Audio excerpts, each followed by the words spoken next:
I urged my best friend to break up 800 times. In the end, I drank champagne at her wedding. During the reception, I sat at the head table with the groom's so-called best man. We were both glued to our phones, comparing old messages. Turned out, every time those two broke up, we were the ones picking up the emotional debris. Our chat logs were uncannily alike. We broke up. This time it's final. What am I supposed to do with him, or her? His answer had been, maybe run away with the circus and become a clown. Mine had been, you owe me financial compensation for my emotional trauma. I had pushed my best friend to end things more times than I could count. Then her wedding invitation arrived. When I opened it, my heart didn't so much as twitch. I only let out a cold little laugh, the kind you hear from a forgotten concubine spending her last days locked in some drafty side palace. But I was still Claire Madison's lifelong friend. We had shared clothes, food, and too many secrets. There was no way I would miss her big day. I even brought a generous red envelope and a pretty wedding gift. Even so, joy was the last thing on my face. Claire eventually noticed. Emma, don't force a smile. You look good with that icy expression anyway. I let it slide. Claire had always been a hopeless romantic, but she had married into a wealthy Upper East Side clan, secured a place in Manhattan, and still cared about me. I could live with that. When the groomsmen arrived to collect the bride, I spotted one who looked even more displeased than I felt. He didn't just disapprove. He radiated it. But good grief, he was attractive. Brooding eyes, sharp lines to his face, a tiny black stud in his left ear. A polished suit on top of all that gave him a completely different level of menace. One bridesmaid leaned toward the bride to ask who he was. And then I heard the name that had haunted 5 years of my life, straight from Claire's lips. Dylan Cross. Apparently, just as I was Claire's ride or die, Dylan was the groom Ethan Parker's childhood partner in crime. I had despised this man from a distance for years, slightly less than I despised Ethan himself. Every time I thought Claire had finally ended things for good, this Dylan guy would draft some master plan, and Ethan would slither his way back into her heart. If he was such a brilliant wingman, shouldn't he be thrilled about today's outcome? So, why was he giving the wedding the stink eye? Was he trying to challenge me? The bride and groom were glowing. Dylan and I were the exact opposite, sitting there like a pair of stone statues. Once the ceremony ended and dinner began, I found my seat. Whoever arranged the placements must have had a sense of humor, because Dylan and I ended up right beside each other at the main table. Everyone around us was loud and cheerful. We were the silent portion of the decor. He scrolled through his phone. Then he lifted his head and looked directly at me. Most strangers will break eye contact after a couple of seconds. Not him. What was his problem? Clearly, he wanted a staring match, so I held my ground. After a long moment, in the middle of all the chatter and clinking glasses, he finally spoke. Miss Waters, I've heard a lot about you. So he knew who I was too. I smiled without an ounce of warmth. Nice to meet you, Mr. Cross. It felt too tame, so I added a sharper edge. Honestly, today's wedding wouldn't have happened without your hard work. He frowned. Likewise. I laughed under my breath. Not exactly.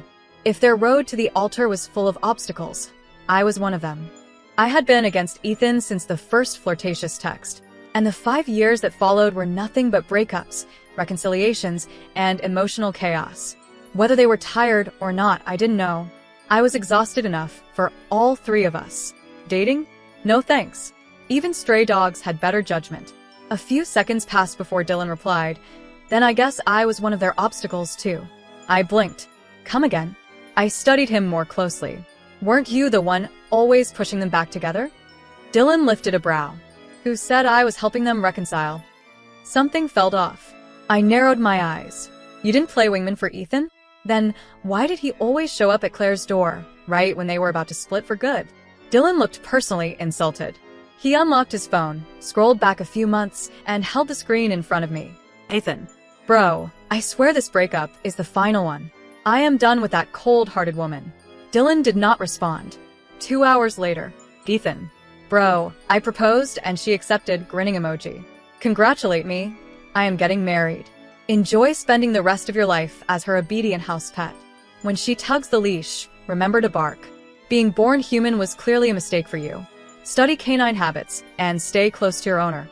Ethan, are you jealous that I will have a wife? Dylan looked at me like his soul had left his body. You have no idea how close I was to a medical emergency when he sent that.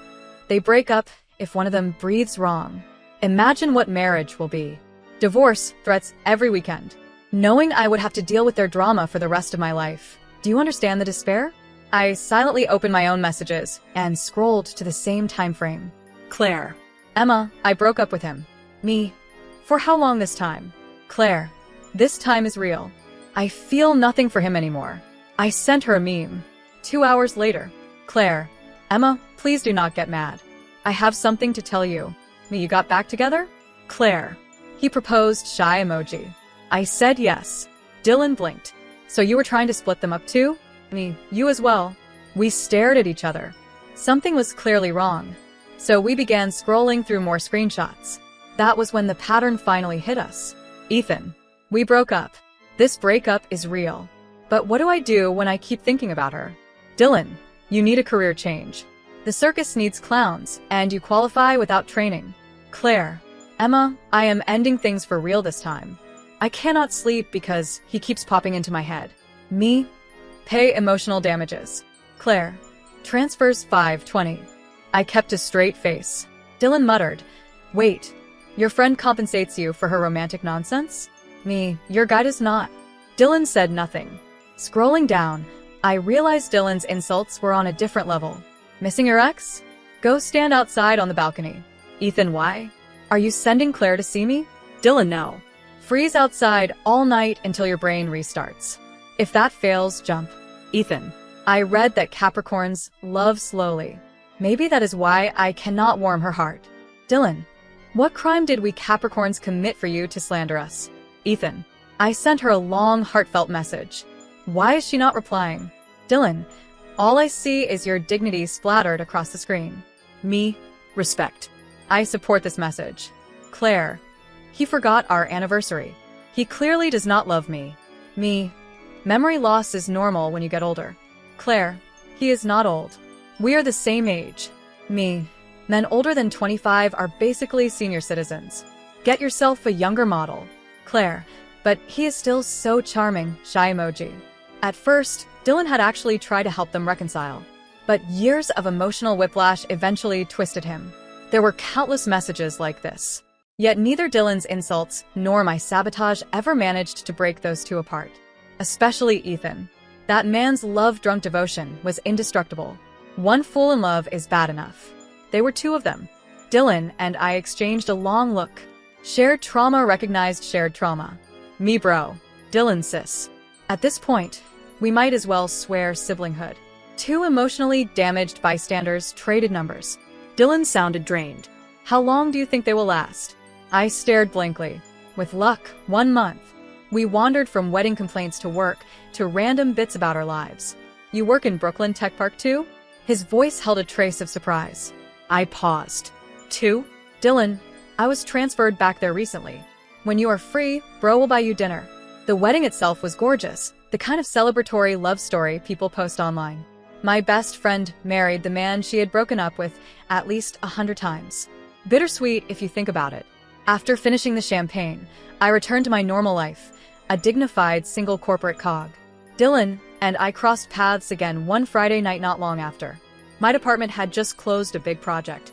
Our director, feeling generous, dragged us out for a celebratory dinner. We ended up at a restaurant bar full of neon lights, loud music, and questionable decisions. People got tipsy fast and spilled onto the dance floor. The director, a 30-something man with surprising rhythm, danced like he was auditioning for a talent show. Coming back, he bragged to us, "Your future aunt fell for me after I performed at our college festival. Young people, move your bodies more." I had barely sat down when someone elbowed me. "Emma, is that hot guy over there staring at you?" Huh. I followed her gaze and met a pair of familiar bedroom eyes. Dylan. When he realized I had seen him, he casually lifted a hand and waved. He was dressed in black, carrying that effortless, dangerous charm he seemed born with. During all those years of Claire dating Ethan, I had only heard Dylan's name. I assumed he was the same type as the groom. Seeing him now made it painfully clear they were nothing alike. My colleague grinned. "I noticed him earlier. He has been watching you since you went dancing. I seriously thought he fell for you, at first sight." What? That gave me instant second-hand embarrassment. We were far apart, so I stayed put, and he did not approach either. Considering we barely knew each other, a polite wave seemed plenty. I looked away, but then the crowd erupted into cheers. I glanced up. Dylan was walking toward the small live music corner with a guitar in hand. After speaking with a musician, the man stepped aside. The guitar strings rang first.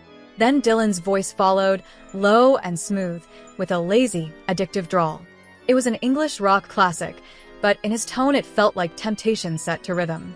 The reaction from the crowd said enough. He was magnetic. The warm yellow lights cast shadows that made him look even more enigmatic. My colleague summed it up perfectly. That man singing looks like a walking aphrodisiac. He has serious good in bed energy. I slapped a hand over her mouth. Quiet.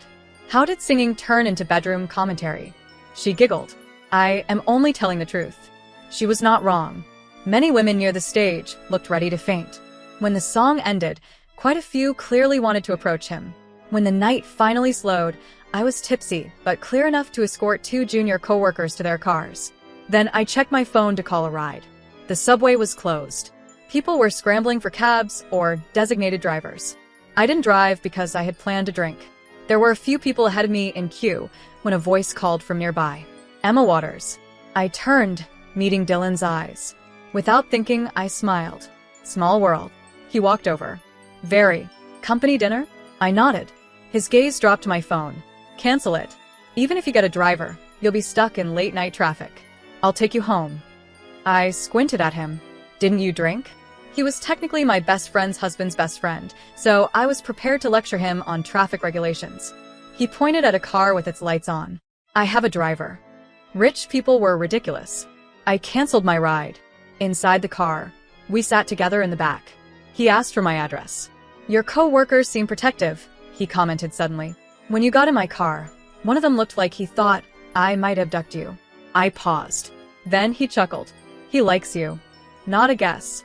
A statement. I gazed at the ceiling and sighed. Dylan asked, You don't feel the same, and he bothers you? We had met twice, hardly close enough for personal talks, yet I found myself explaining. He was an intern under me last year. He made tons of mistakes. I scolded him more than anyone. If I were him, I wouldn't have come back to this company after graduation. But he came back and confessed. The company allowed office dating. I wasn't interested. Dylan laughed. You used to scold him? How? What? Before I could decide whether to answer that, Dylan spoke again. It's normal. If you don't like him, keep your distance. No big deal. Normal? Was it normal to develop a crush because someone scolded you? Or normal to like me? Or had society just become that strange? Silence settled between us. Dylan's phone kept vibrating nonstop. I remembered the crowd around him at the bar, all those women trying to get his number. Probably them. Why aren't you checking it? I asked. Dylan gave me a sideways look, then unlocked his phone. After 2 seconds, he flipped it toward me with a cold laugh. Look, your best friend's husband. I read the screen. Ethan, check out the new pajamas my wife got me. Photo.jpg. Photo.jpg. People without wives must be so pathetic, right, Dylan? A new message popped up. Seeing you still single at 26, having never even held a girlfriend, I kinda feel bad for you, bro. I slowly lifted my eyes toward the man who had just seduced half a bar with a guitar. Dylan felt my stare, snatched the phone back, and darkened. Don't believe him. He's talking bullshit. I shrugged. So, your romantic resume must be impressive then. His face grew darker. No. Our dinner spot was a cozy Western-style place. I wore a white dress and light makeup. When I arrived, Dylan was already there. He looked different out of work clothes, more relaxed, but still annoyingly handsome. He greeted me with a warm smile and waved me over. For a while, we talked normally. But inevitably, the discussion drifted back to our shared trauma, Ethan and Claire. The time Ethan's coworker picked up his phone during that business trip, what did you tell him? I asked. I was sure they'd break up permanently over that. Last year, Ethan shared a hotel room with a male colleague. A female coworker who liked him stopped by, picked up his ringing phone, and told Claire, he's in the shower. Claire blocked him instantly, yet somehow they reconciled. Dylan exhaled heavily. I told him if he couldn't even keep track of his own phone, he should consider castration, since he clearly wasn't responsible enough to guard anything. I stared. And somehow, Dylan continued, sounding pained, Ethan misunderstood. He commissioned a custom chastity belt and handed your best friend the key. I nearly choked on my drink. No wonder Claire avoided explaining that reconciliation. Dylan changed the subject. When your friend's high school first love came back from abroad, how did she get Ethan to calm down? That was another mess. Claire's first love had been harmless, but Ethan assumed he was a stand-in. I sighed at the memory. She didn't smooth it over. Dylan looked confused. She wanted to break up because he didn't believe her sincerity. Then your bro begged to get back together. Dylan massaged his temples like he was reliving the headache. It's in the past now, I offered. No point getting worked up. That was a lie. Every time we met, we dragged up their history, like seasoned war veterans. We could talk for days about those two idiots. 2 months after the wedding, Dylan and I had become surprisingly close. Turns out talking about other people's relationship chaos builds bonds fast. After work one day, the sky opened up in a heavy downpour. I was driving out of the parking garage when I spotted a familiar figure taking shelter under a building overhang. I pulled over and called him. Through the rain, I asked, "Why are you hiding out there? Where's your car?" "Sent it for maintenance," he replied. "Get in, I'll drop you off." He sprinted through the rain, climbed in, dripping wet. I handed him tissues. His fingers brushed mine, cold from the rain. "Thanks," he said. I followed his directions until we pulled up to a villa. A very large villa. "This is where you live?"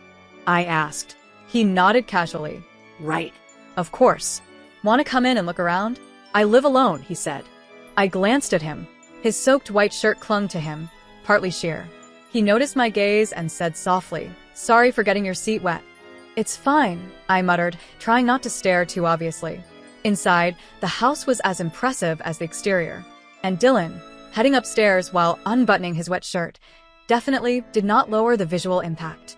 He came back in dry clothes and an apron. He had changed into a fitted black turtleneck, which should be illegal on certain body types. He cooked, movements smooth and practiced. Dinner was on the table in half an hour. I didn't drink since I had to drive, so he casually said, "Take a couple bottles home then." I looked away. The man was dressing like temptation and talking like temptation. After dinner, he led me upstairs to show me his telescope. The sky had cleared, stars bright. He stood behind me, guiding my focus, his breath warm near my ear. "What cologne are you wearing?" I asked without thinking. "Why?" he asked. "It smells good." Silence. Then I realized it sounded like a flirt. I tried to backtrack, but when I looked up, my eyes landed on his lips. "Your lips look very kissable." He looked straight at me. "Emma," he said quietly, "we're completely sober." Before I could protest, he leaned in. The kiss felt like sparks lighting up behind my eyes, my thoughts evaporating. He pulled back slightly, maybe to say something, but I leaned in again. The balcony was quiet except for the faint sounds of the city and our lips meeting. Then my phone vibrated. Claire. I stepped aside to answer. "Emma," Claire whispered, "do men lose interest right after the wedding? He doesn't even hold me at night anymore." Dylan's phone buzzed loudly behind me. Notifications poured in.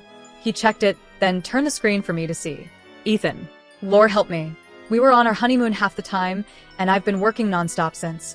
I passed out before she finished showering yesterday. My wife thinks I don't love her anymore. I'm suffering." Claire sighed in my ear. "See? Men just stop cherishing you." I tried to reason with her. He might be tired. Maybe ask about his workload. She hesitated. "Like that?" Sure. "Why are you defending Ethan?" she demanded. "Do you finally approve of him? Was I supposed to tell her to get divorced instead?" After ending the call, I glanced at Dylan's screen again. He had sent Ethan only one reply. "If nothing else works, take some pills." Dylan caught my eye. "I don't need pills." I nearly choked. No one asked. After that kiss, clarity returned and panic set in. So I hid from him. That lasted until he cornered me in the parking garage one evening. "Emma," he said, leaning casually against my car, "who raised you to kiss a guy then vanish like a hit and run?" My back hit the car door. Dylan stepped closer, blocking me in. "I'm not a fling. Shouldn't you take responsibility?" "You kissed me first," I shot back. He smiled, eyes half-lidded. "But you kissed me back. That balances it out." He lowered his voice. "I kissed you because I like you. What about you? Why did you kiss me?" I swallowed. He braced a hand beside my head, leaning in. "I'm thinking long-term," I said. "What if we break up? We'd still see each other all the time, because of Claire and Ethan." Dylan laughed softly. We're not even together yet, and you're already planning the breakup. Those two really broke your brain. Besides, when the time comes, we can torture them back for all the stress they caused us." Before I could reply, he kissed me again, in a public parking garage. People were nearby. I squeaked, "Dylan, someone might see." He opened my car door behind me and nudged me inside before leaning down and brushing my lips again. "So, if no one's watching, I can kiss you," he murmured. He slid into the passenger seat. "Emma, will you date me?" My lipstick was still smudged on his mouth, making his lips look flushed and glossy. Reason tried to intervene, but it didn't stand a chance. When I hesitated, Dylan smiled. "If you say no, we can do friends with benefits instead." That was the moment I finally understood. Beautiful people are dangerous. Dylan was nothing like Ethan. He never begged for non-stop reassurance or needed me to spell out every emotion. When he really wanted to hear it, he would simply tilt my chin up and say with those ridiculous eyes, "Emma, throw me a little mercy. If you don't tell me you like me, I might drop dead right here." He knew he was handsome, and honestly, it was unfair. I ran my fingers along his jaw, stopping at the black stud in his left ear. My fingertip brushed the metal. "When did you get this?" He smiled. "Back in college. I was in a band and thought it looked cool." It did look cool. Too cool. It made him look like the kind of man I should probably avoid, yet absolutely didn't. Claire's message came in right when I was straddling Dylan's lap, breathless, his mouth on mine. I pushed him back, grabbed my phone, and before I could read the text, Claire called. The usual married life annoyances spilled out of her. This time, her husband's extended family was pestering her about having kids. She'd barely been married, and already people were meddling in her uterus. Worse, some of Ethan's relatives had that snobbish way of speaking that made anyone with a human soul want to flip a table. Dylan could hear her voice through the phone while he continued kissing down my neck and along the top of my chest, clearly unbothered. Claire's rant reminded me of all the grievances I had with Ethan, which of course, made me glare at Dylan too. I smacked his arm. He looked up like I'd interrupted something sacred. I asked Claire, "Where's your husband? What did he say about all this?" She hesitated. I didn't tell him. If I complain, doesn't that mean I'm speaking badly about his family? Tell him. This is his mess to clean up. When the call ended, the mood had vanished. I stared at Dylan.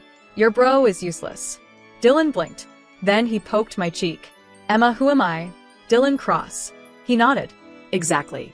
Your boyfriend, not Ethan Parker. So, why am I the one getting yelled at?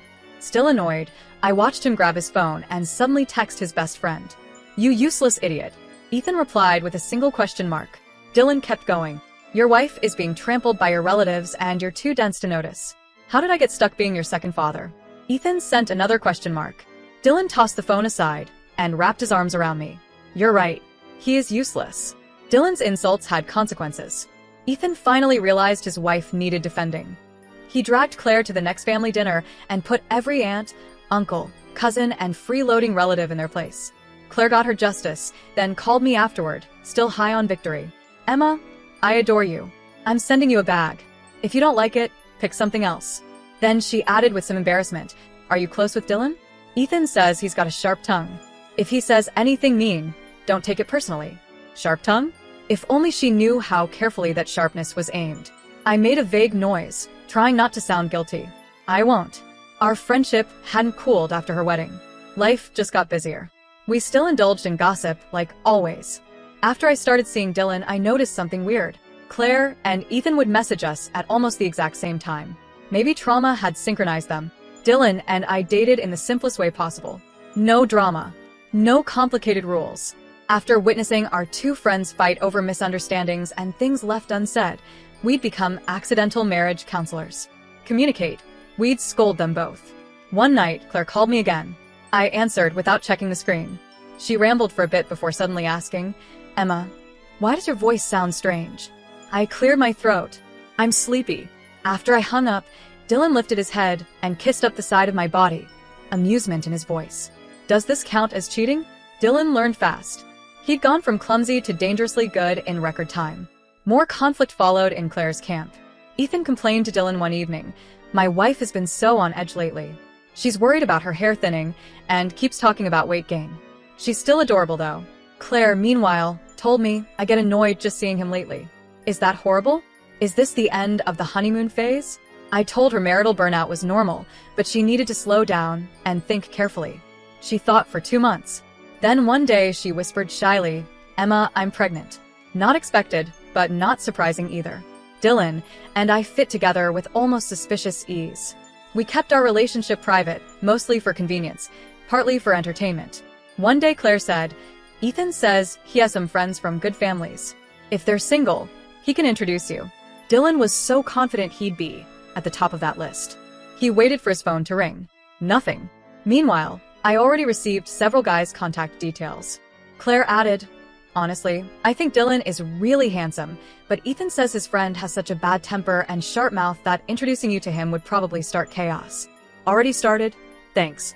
Dylan immediately started fighting with his bro. Ethan wailed, "What did I do this time?" "Guess," Dylan replied. "My wife tells me to guess. Now you two. Do you all think I'm psychic?" Nobody cared. Later that night, Dylan drove me home. Our building had private elevator access. The moment the doors opened, he pushed me against the wall and kissed me while walking. I suddenly sensed something was wrong. I pulled back and saw Claire and Ethan standing at my door, staring. Claire lifted one hand weakly, pointing at the groceries in Ethan's arms. "I thought you were working late, so I brought food. Just heat it up when you get hungry." Ethan pointed at his best friend, horrified. "You." Dylan raised his head. "What? Never seen people date?" Ethan shot back immediately. "Never seen a dog date." Dylan didn't miss a beat. "Funny, I have." Somehow all four of us had just been insulted. Claire asked me later when I'd started seeing him. I told her the truth. She slowly nodded. No wonder Dylan threw a tantrum when Ethan tried setting you up. If only she knew the bigger reason. Ethan didn't include Dylan on his list of suitable options. Dylan nearly died inside. Dylan closed the door after they left and dropped onto the sofa beside me, pulling me into his lap. "You kept staring at Claire's belly earlier," I teased. "Want to be a father?" "Not really. I just can't believe Ethan is becoming one. Wild world we live in." I leaned close, brushed his ear with my lips, and whispered, "I can give you a crash course right now." He glanced down at my stomach. Then I whispered, "Daddy." His expression changed in a slow, dangerous way. He lifted me easily. "So you're going to be Daddy's good girl tonight?" I mouthed yes against his ear. And sometimes I liked putting a silver chain on him, making him my very pretty problem. Epilogue. Dylan's POV. My best friend is embarrassing. Completely whipped by his wife. I used to give him genuine advice. Try having a normal relationship. Stop panicking. Communicate like a human. Later, I hoped he'd break up so I wouldn't be dragged into their dramatic cycles anymore. I wasn't even part of their relationship, but somehow I suffered through every meltdown. I told them to break up 800 times and still ended up holding a champagne flute at their wedding. That day I met a bridesmaid with the same dead-eyed expression. A fellow victim. My interest in her started with that shared misery.